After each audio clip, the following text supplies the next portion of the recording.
Salamat Lord sa mga pagsulay. Salamat sa mga problema nga among naangkon.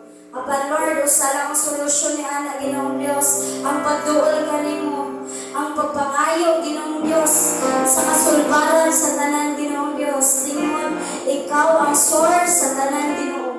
Pagadayon nimo pangalan ni matahong sa kautuhon, tanang dugong himaya, pagpasalamat ug pagdayon, among ibalik dia sa imong bukong pangalan Ginoo sa Jesucristo nga among manluluwas. Ang kanapagayon, Amen. Paglapak ang pagbuhay ka Dios. Hallelujah. Ngayon ko ka na sa pagpaglipon.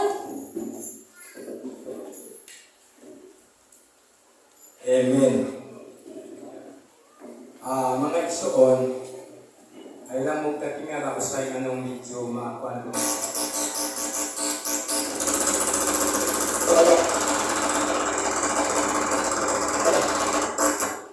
Okay. Ang pinaka-highlights mongod sa akong panibawon, may kanang pagkagan ang akong Sunday School. Kaya ako sa Sunday School, makatuon lang ka ng pangutana, makasiyat kita. Ang pinaka-highlights po rin kayong praise and worship. Kaya ang pagkaig po sa Ginoo. Kung sa karong